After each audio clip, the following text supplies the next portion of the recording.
are new gadgets. You push a button and the world's yours. You know how they talk about the world getting smaller? Well, it's thanks to these that it is. Everywhere is now our own neighborhood. We know what it's like to go on safari in Kenya, or to have an audience with the Pope, to order a cognac in a Paris cafe. But not only is the world getting smaller, it's becoming more available and more familiar to our minds and to our emotions. The world is now a global village. A global village.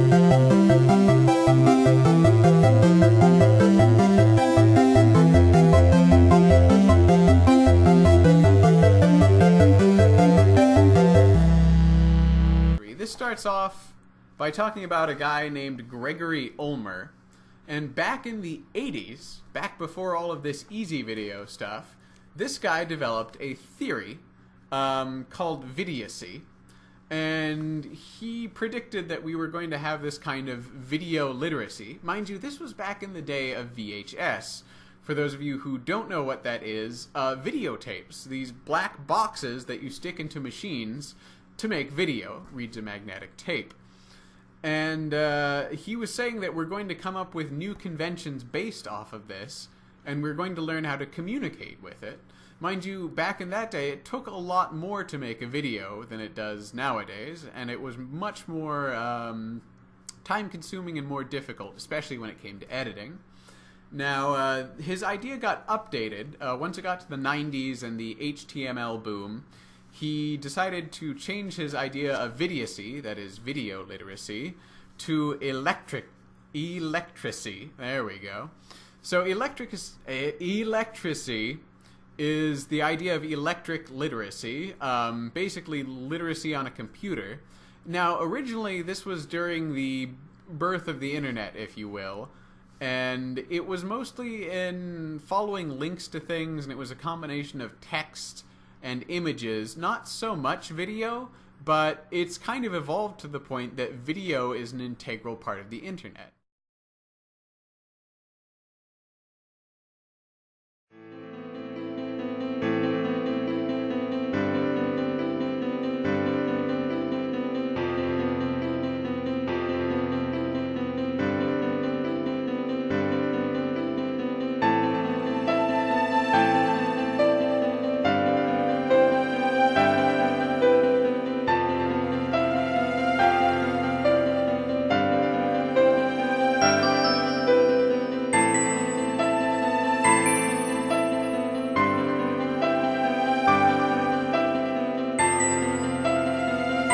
When spectatorial culture is giving way to participatory culture, where a society based on a small number of companies controlling the storytelling apparatus is giving way to a much more complex mediascape where average citizens have the ability to seize control over the media technology and tell their own stories in powerful new ways.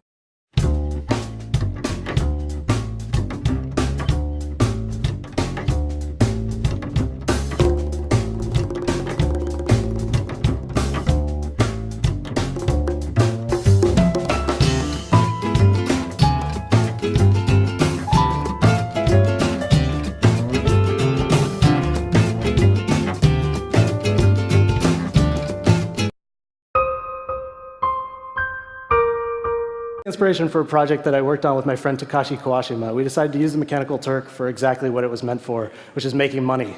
So we took a $100 bill and divided it into 10,000 teeny pieces, and we fed those into the Mechanical Turk. We asked people to draw what it was that they saw. But here there was no sheep-like criteria. People were, if they drew a stick figure or a smiley face, it actually made it into the bill. So what you see is actually a representation of how well people did what it was they were asked to do. So we took these $100 bills and we put them on a website called 10,000cents.com, where you can browse through and see all the individual contributions. And you can also trade real $100 bills for fake $100 bills and make a donation to the $100 laptop project, which is now known as One Laptop Per Child.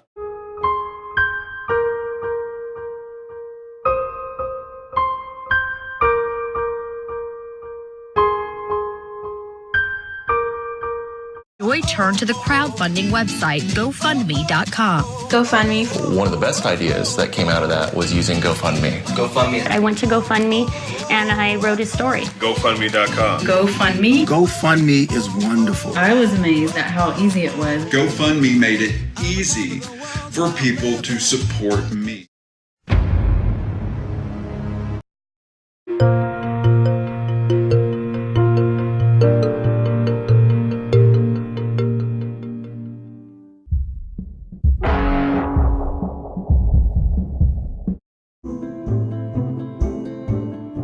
Bob Dylan had a line in a song just saying, to live outside the law, you must be honest.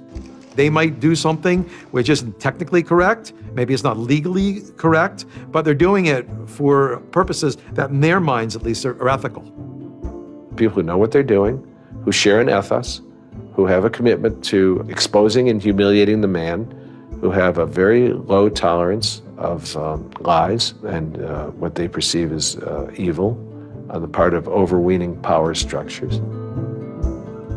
They share information, they share tools and techniques, and they are currently having a very good time.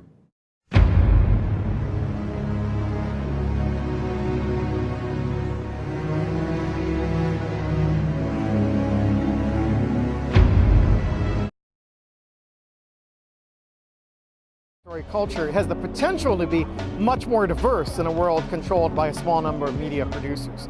As average people develop the ability to tell their stories, we're seeing different perspectives emerge. We're seeing different groups gain representation. We're seeing groups challenge the dominant media images that have been constructed for their lives. And the challenge for those of us caring about social justice issues is to make sure that these tools get in the hands of those people who have been the most oppressed and most dispossessed to get their stories out and get their stories into circulation. As we expand who has the power to tell stories, we have the potential for stories to grab our imagination, to touch our hearts, that come not from the entertainment infrastructure, but from some average citizen out there whose reality has never been depicted on the screen before. And I think that's the real excitement of our present moment of media change.